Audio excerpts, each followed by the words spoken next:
Happy to have you here to talk a little bit about music therapy. Yeah, I'm Emily.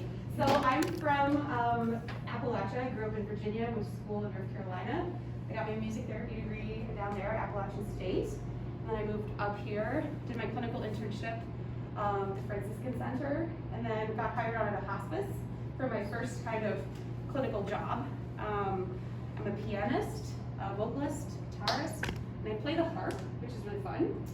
And I also co-own West Michigan Music Therapy, our practice with Jeremy. So the two of us run a practice here in town and teach also at GRCC. So we're kind of education and therapy oriented. Yeah, I got to go to Illinois State University for grad school, where I got a graduate degree in both classical guitar performance as well as music therapy.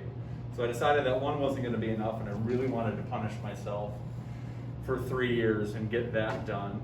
And then when that wrapped up, I went and did my internship at the same place Emily did a few years after at the Franciscan Life Process Center, and then afterwards we opened up West Michigan Music Therapy. So in town we offer music therapy services across West Michigan, encroaching now on mid-Michigan. Yeah, we've got some Saginaw clients and yeah. Nice. Yeah. Mm-hmm. And let's see, I have a private studio where I teach, and then I'm also adjunct faculty at the community college here in town and at Cornerstone, where I'm a guitar professor. So we're very excited to be here to talk to you about music therapy. Yes. Let's talk about what is music therapy. I'm going to give you the full clinical definition, and I'm going to be honest with you, it is long. I'm going to try it. I'm going to try it with one breath. Hard to breathe in, hard with a mask. The clinical and evidence-based use of music interventions to accomplish individualized goals within a therapeutic relationship by a credentialed professional who has completed an approved music therapy program. Spoon breath. Thank you, thank you, thank you. Excellent. That is quite a definition. Emily and I both kind of have each our own little elevator pitches that we use to kind of boil it down when people are asking us what is music therapy, because that's, I mean, I used to even write it reading out that and give it out. and being a professional, that acting professional, that still feels a little much. And so what I kind of like to say to people is that we use music to work on non-musical goals.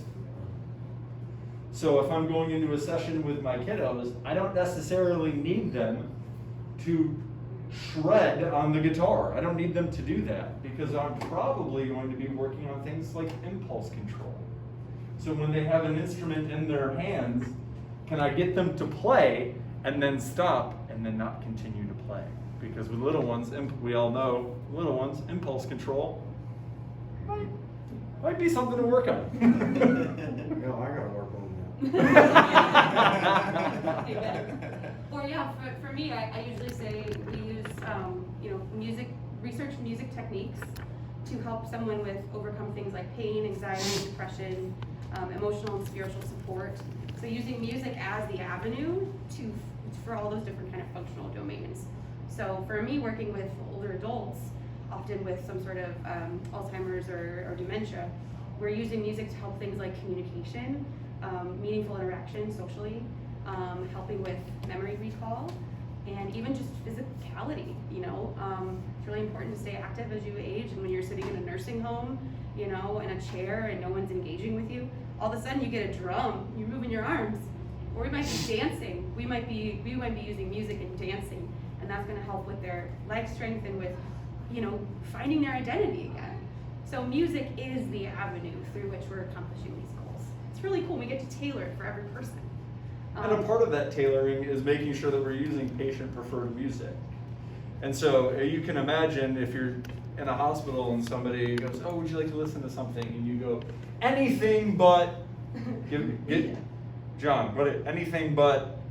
Oh shit. I don't know. I know. Virus. Let's just say I went blank hypothetically. for a second. Let's just say hypothetically speaking, it'd be widely unlikely. But let's say they just hate Metallica. Let's say just like anything but Metallica. Okay. And then somebody goes and puts on Metallica. They're like, oh, you don't like Metallica? Here, let's listen to some Metallica. That might not be very comforting. So part of one of the things that we want to make sure that we're doing to make sure that we're being as therapeutic as possible is using patient-preferred music so that we're truly catering sessions and interventions for the client. One time I sang Kid Rock on someone's deathbed because it was meaningful to them. It was a young man and his partner, and they were in the hospital. He was dying, and she said, "Do you know that Kid Rock song, All Summer Long?" Because it reminds us of all the good times we had on Lake Michigan. And so as he was dying, I was singing that song. And so you never really know what's gonna happen. But for them, that was really meaningful. Someone else might have wanted Amazing Grace, but in that moment, they wanted Kid Rock. So that's what we do. Yeah, and that's one of the main focuses of music therapy is it being so much more, not about us as the music therapist, but particularly about our clients and our patients. And so we have to put our personal biases or likes or dislikes aside in order to kind of meet our clients' needs. So, How did we get here? how do we get to be a music therapist? Oddly enough, contrary to popular belief, it's not just us walking into a room with a guitar and singing Kumbaya. Having good intention. You'd be Strangely. amazed if people think what we go up to. Or the amount of times we go into hospitals and schools, they're like, it's the music person. And we're like, well, kinda, I mean, you're not wrong. It's nice to be wanted around, but yeah, so we went to school for a little bit for this. So our bachelor's degree included music, so we had musical foundations, just like any music major.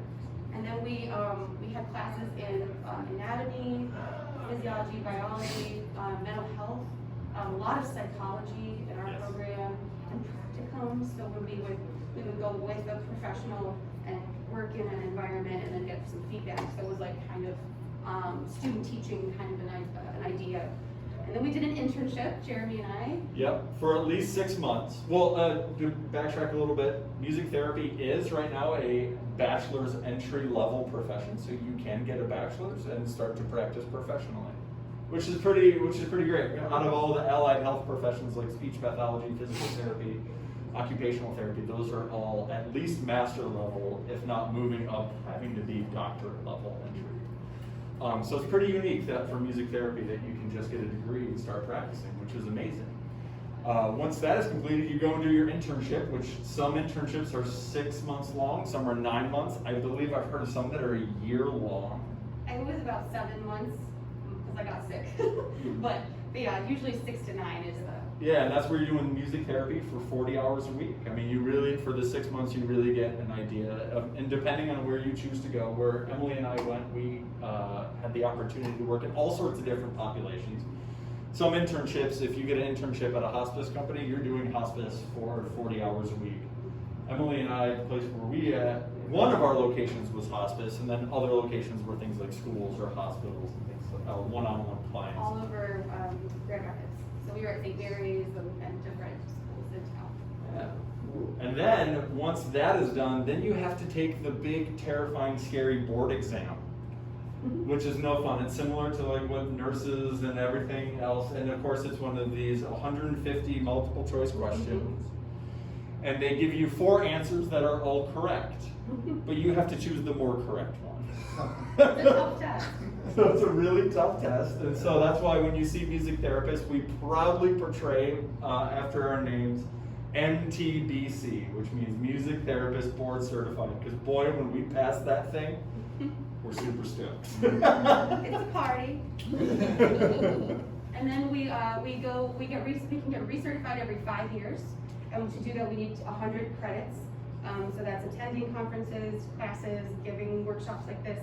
So just like other healthcare professionals, we have to maintain our certification and keep up with it. Which is what you would hope for somebody if you're going into a hospital and receiving treatment. You would hope that there's some level of like, do you still know? Okay, good. You know you're keeping on top of research. Okay, great.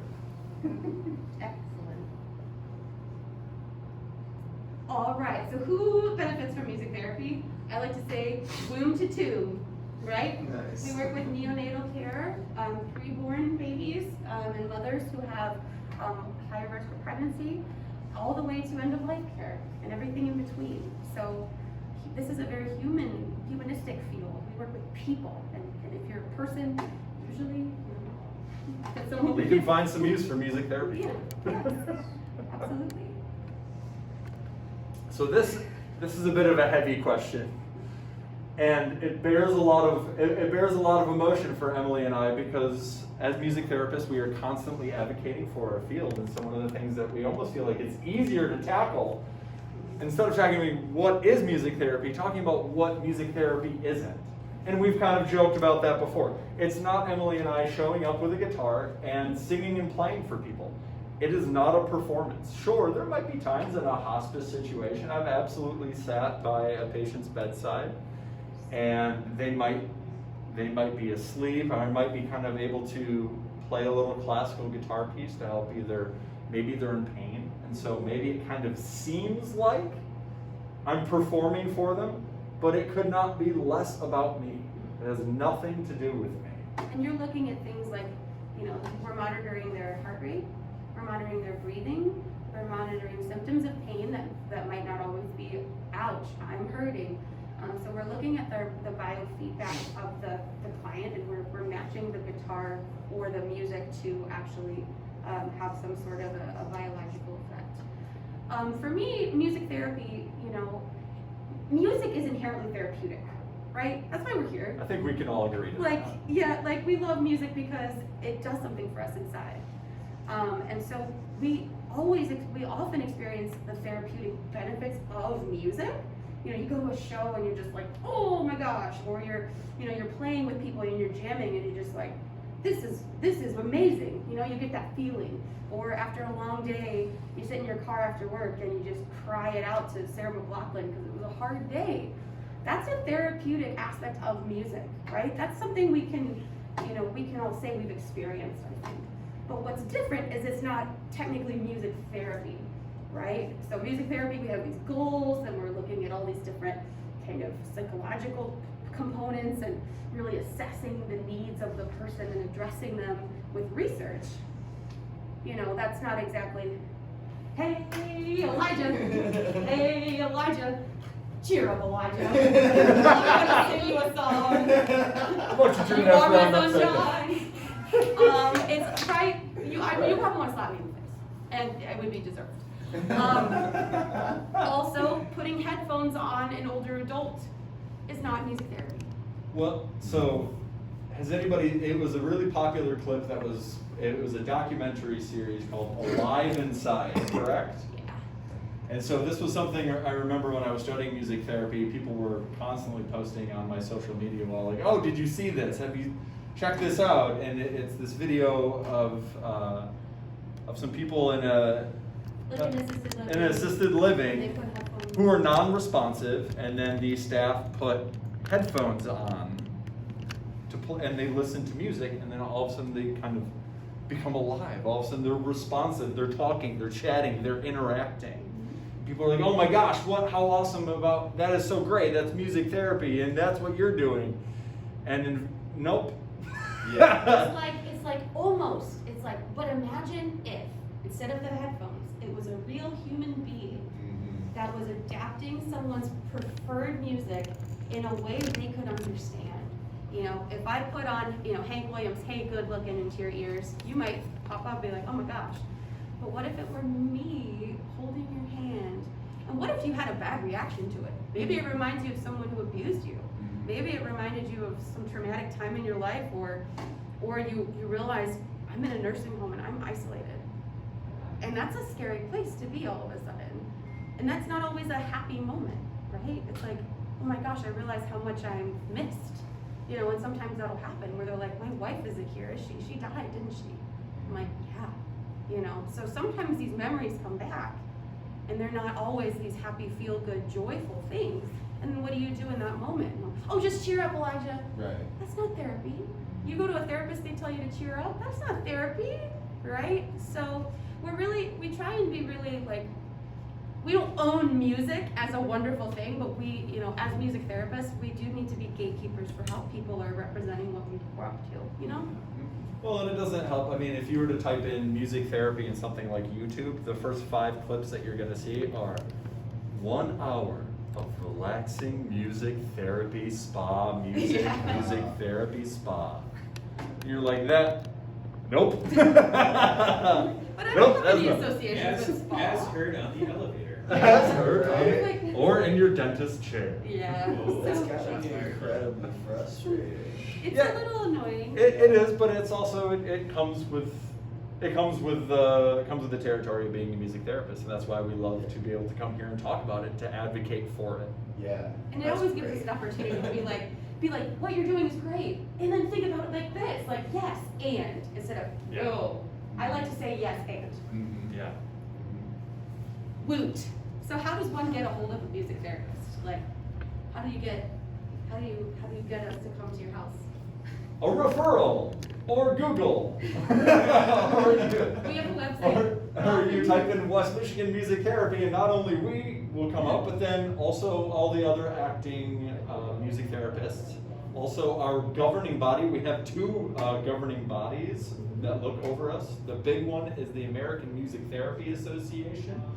So you'll probably be directed to there, and then you can type in, find a music therapist. You would type in your zip code, and all of the board certified music therapists within 50 miles or so will be able to pop up. You can get a referral from a doctor. You can get a referral from a friend. Mhm. You can refer yourself. You can refer yourself. Yeah, and then once we get those referrals, we want to make sure it's a good fit, right? So we schedule an assessment where we go and meet the person. So say I want to work with you, Elijah. I'm just gonna pick on you. Sorry. And you're like, I really want music therapy for my mom because my mom had a stroke and she loves music, but she's really having trouble with her stroke and emotionally it's been hard for her because she can't play the piano anymore. And so can you come meet my mom and maybe see what you can do? That's a really common kind of scenario again. And so I say absolutely. I would bring a few different ideas to assess the emotional component, the spiritual component, maybe the physical component, look and see what's going on with her stroke, what side, what she's capable of doing, how much stamina she has, just kind of get a feel for the whole person and how music might be able to intervene on some of these challenges. And so if we discover that, yes, music therapy is going to probably be a really good fit, we then create goals. Absolutely. And what we're looking at is non-musical goals. We don't necessarily need you to sing the Queen of the Night opera or aria. Aria? Yeah. Oh. That's my expertise, but Oh. it's very rare that I will bring She all can. the patients through. That's usually not the preferred genre. It's not my preferred genre either. Anyway, goals. I don't Working know, with I love the top of those. Ooh.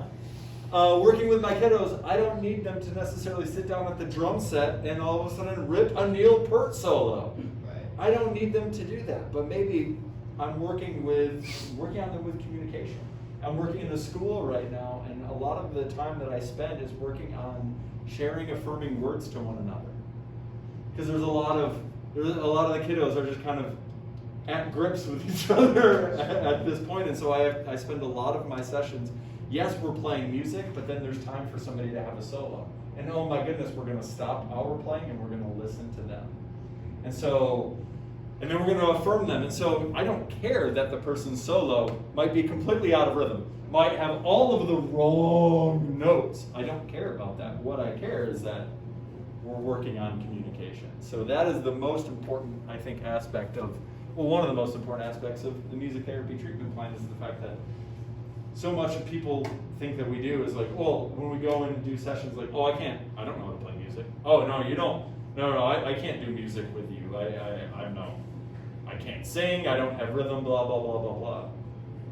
So then we hand them an Doesn't adapted matter. instrument. Sometimes I'll open tune a guitar, Yeah. right? You guys ever experimented with open tunings? And give them a slider and go, here you go. And that way they can play. All they have to do is strum it and it's a successful sound. Or I have handbells, or we have percussion. We modify instruments to make them accessible so that that piece, that hump of OMG, I'm not a musician, isn't the focus anymore. We make it really easy and accessible. you cigar box guitars.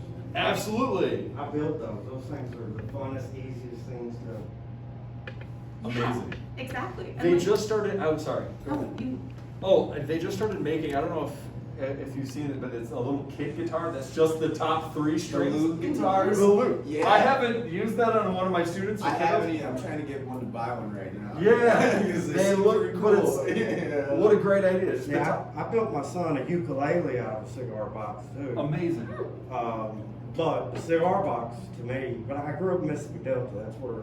yeah. Yeah, But those things are easy to play. 3 strings, amazing. tune it EBE, and Yeah, open fit. I do have a question about something like a point you guys made earlier about like wanting to, you want to kind of tend to the patient's listening things or whatever. Patient preferred music? Patient preferred music. That's Yes. what I'm looking for. Do you ever find that some of your patients are like potentially pigeonholed and that like the music that they're listening to or might be more comfortable with might not serve the purpose of your therapy? Interesting. That definitely, when I worked at a juvenile detention Yeah. center, Mm-hmm. that was always very hard. So when they wanted to listen to rap, that was, Right. that it just did not serve the therapeutic purpose. So Mhm. it was inciting violence, it was just not, it was not. Right. So then we kind of have to, I was like, okay, so you like this artist, I wonder, then we go back and we spend time and navigate, like, how can I find a song that sounds similar in the same vein of, but just doesn't have that kind of negative Mm-hmm. message. So that's when I think, that's a specific example of Sure. when music can kind of get negative and it's just I- intrinsically non-therapeutic. I always think too, like, how can we make this uncomfortable moment a part of the therapy? Right. So like if, in your example too, like if they're listening to all these songs that are just really, say, you are really surrounding yourself with a lot of negativity when you're listening. Tell me about that. Yeah. Tell me how that makes you feel. Do you feel comfortable in this space? And do you, and I think it's really interesting, like opening them up to different ideas, but also really acknowledging where they're at. And yeah, it's absolutely. And Yeah. for me and my older adults, like part of it is the fact that it is so familiar that they can participate. So sometimes I bring in a new piece or I bring in a piano song or something that's novel to them. Mm-hmm. But usually I'm, you are my sunshine, because that is what they love and they know. Sure. So Despite all of the other verses of You're My it's a Sunshine. sad song. If you've never taken the time, all the lyrics, that one verse is the chorus is the only positive thing. All the rest is a very sad song. Yeah. But they don't mind. I mean, the amount of times that I've done that in groups and they're just like singing along, bopping along, and they're One of having a my ball. patients once said, I hung my head and cried. She said, I hung myself and cried. And then she looked at me and said, that wasn't right, was it? I don't think so, Sharon. And then we just started laughing. But yes. So one of the things that we continue to do, did that kind of answer your question? Yes. All right, Yeah. brilliant. Thank you. So one of the things that we're also doing is always keeping an eye on if whether or not we're being effective. And a part of what we do is making sure that we're keeping track of documentation. So at the end of each session, we are going back and taking time to go, this worked, this did not. And sometimes things don't work. It doesn't mean that it's not going to work the following week. That might mean like it didn't work today. But I might be able to come back and we can, that is me working within a school right now. The first time I do an intervention or something, or application, the kiddos are just completely like, what are you talking about, man? And it's like I do it, and I'm having them play and then stop, and they're like, bah, bah, bah, bah, they're not watching me to follow, and I'm like, oh, let's try it again, and then I come back and do it the next day. Boom, they got it. Yeah, and all of this time we're building a therapeutic relationship. So I don't give my clients like my phone number, my Instagram, they're not like my pals. It's all HIPAA compliant. All of our documentation, even our email correspondence, has to be HIPAA compliant because what they're telling us is confidential. It's therapy. So the relationship we build has, I call them compassionate boundaries for our clients. This is my favorite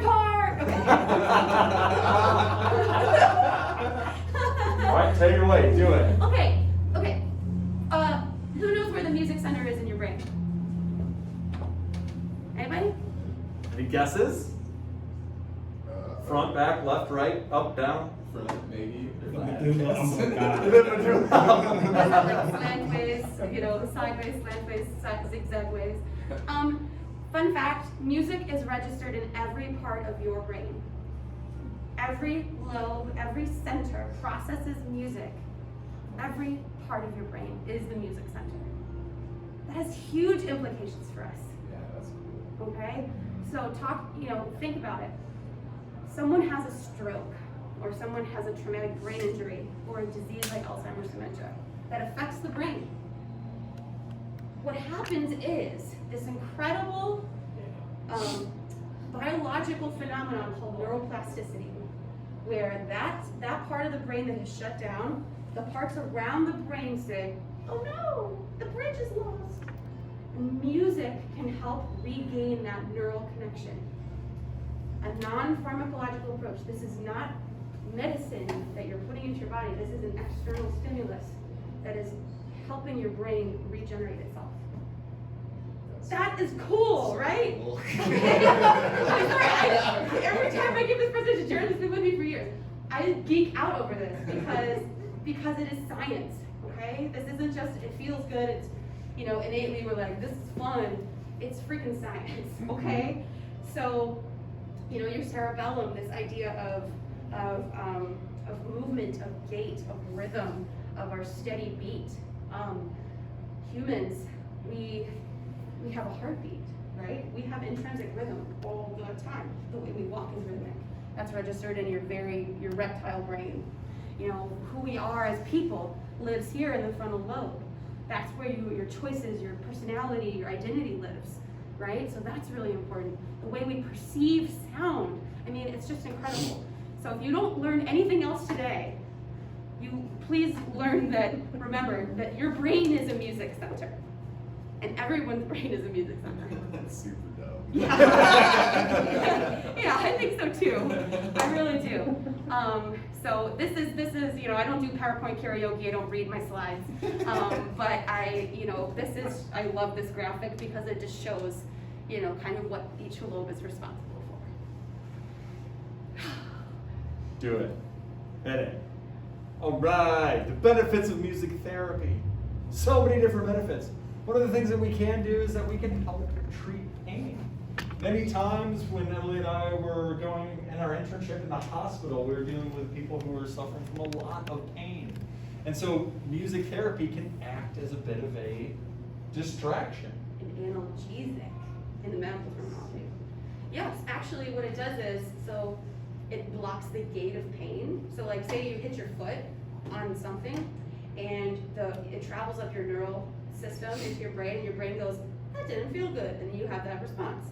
What music can do is help stop that path of pain into your brain and go, we're not gonna feel the pain that hard because you're really focused on playing the drum to your favorite Michael Jackson song, and so you're not gonna experience that because pain lives in the brain. And so does music, right? And this is why, you can play guitar until your fingers bleed sometimes. Because you don't feel it anymore. I love it. It also addresses depression and isolation. A lot of times when Emily, when you're going off into your groups with in your assisted living places, there's not always enough staff to be giving one-on-one treatment. So a lot of times when we're doing music therapy groups, it offers a great opportunity for those people to go out and hang out and experience music and community. Which makes a big difference. Yesterday, in one of my groups, I have an older gentleman who has Alzheimer's, and he gets a little bit emotional, and sometimes at the end of it, he doesn't really say much during the group, but afterward, he looked at me with tears in his eyes and just said, "Thank you for being here. Thank you for being here." And so just your presence and your care can really do something. Anxiety and agitation. It can really help. We meet the patients where they're at. So if you're feeling really anxious, Elijah, and I come up to you and I go,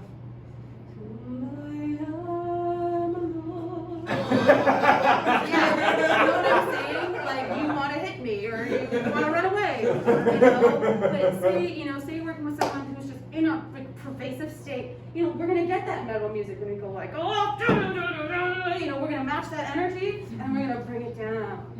Okay? We're gonna validate your feelings, you're anxious, you're agitated, and then we're gonna use the elements of music to help bring your body to a different spot. You gotta meet you where you're at first. It does help with dementia and Alzheimer's because that neuroplasticity piece, right? Sorry. You go. A really fascinating thing is talking about neuroplasticity in the brain is music therapy working with individuals who maybe have experienced a traumatic brain injury or a stroke where a part of the brain is no longer working. A great example and champion of music therapy is the Arizona Senator, Gabby Giffords, pardon me. Gabby Giffords, if you remember back in 2008,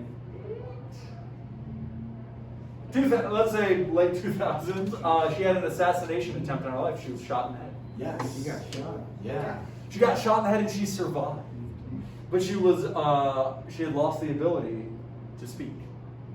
And so while being in the hospital working with a speech pathologist and a music therapist, she has now regained the ability to speak.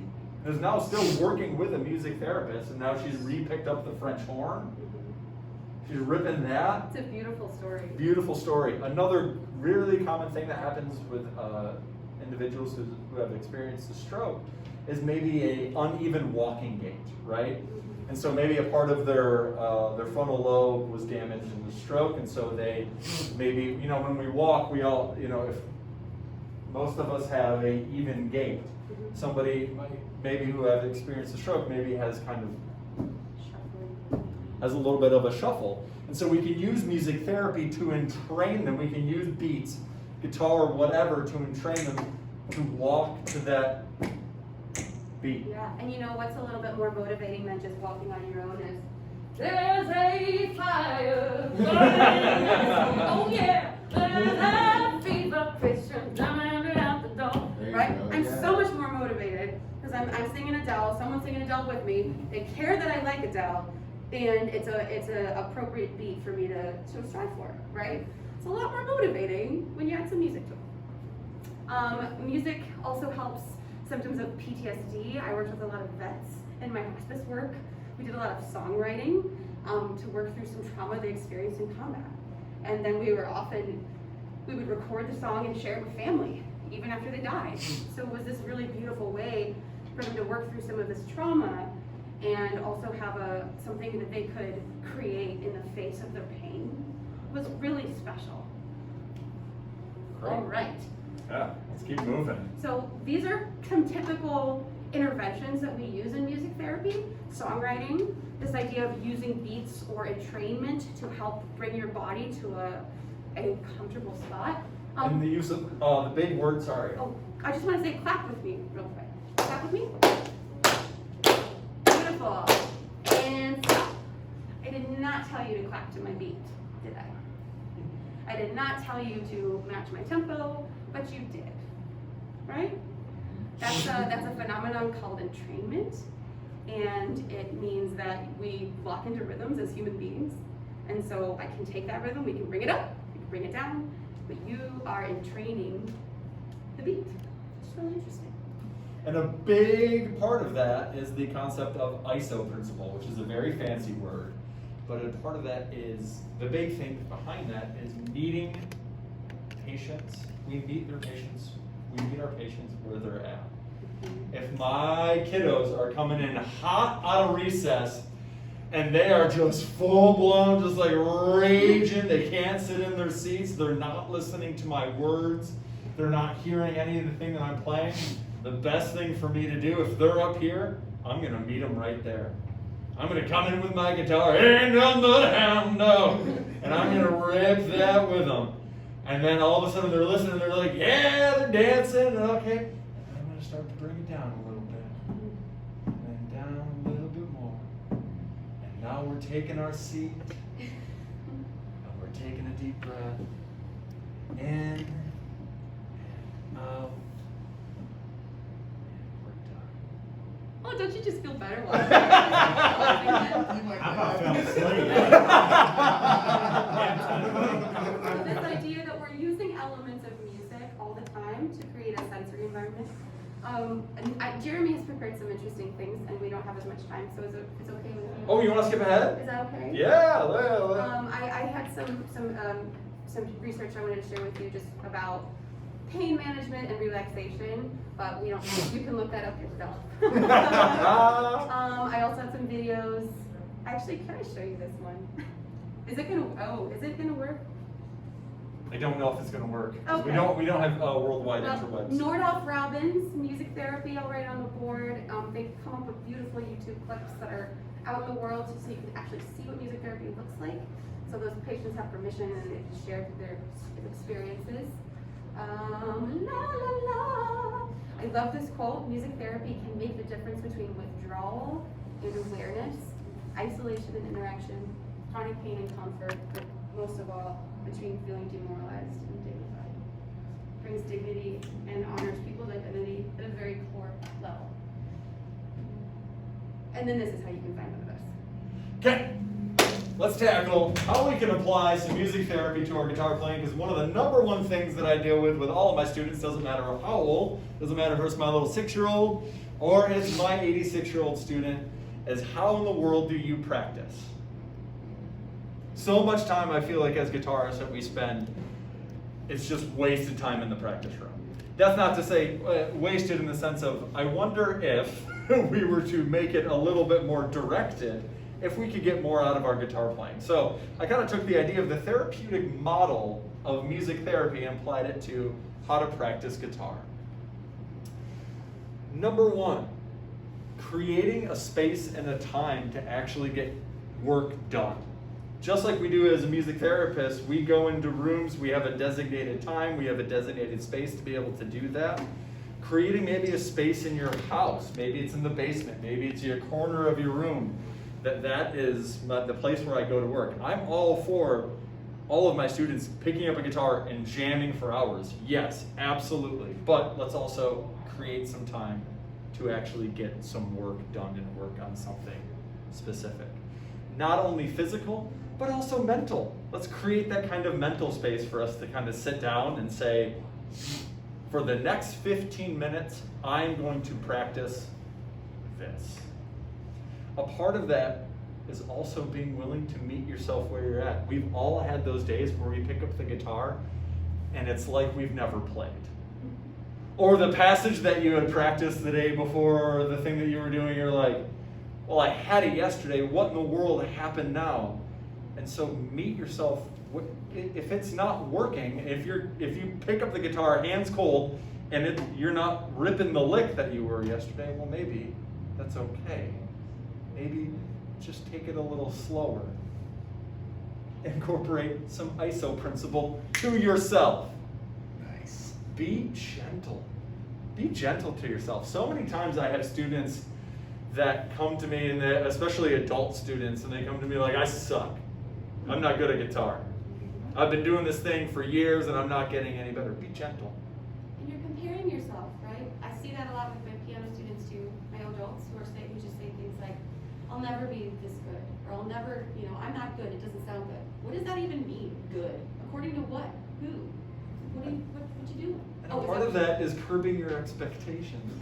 That is the #1 thing that I experience with my adult guitar students, where they come in and they're always like, well, it's easier when you're a kid. Well, when you're a kid, you don't know the difference between what you were doing in Jimi Hendrix. But as an adult, you were sitting there trying to play 3 notes and you listen to Jimmy Page, you're like, well, I'm not that. Well, yeah, you've been playing guitar for 2 weeks. Yeah. Okay, so you got to start. A part of your effective practicing is starting with the baseline, meaning you got to start somewhere. What can you do well right now in this moment? Maybe we're taking on a Mike McCready solo from Even Flow that rips and fast. Okay, we don't need to play that song at up to tempo along with Pearl Jam right now.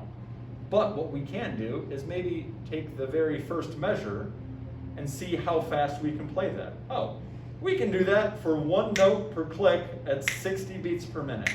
Great, that's what we can do today. That's where our baseline is.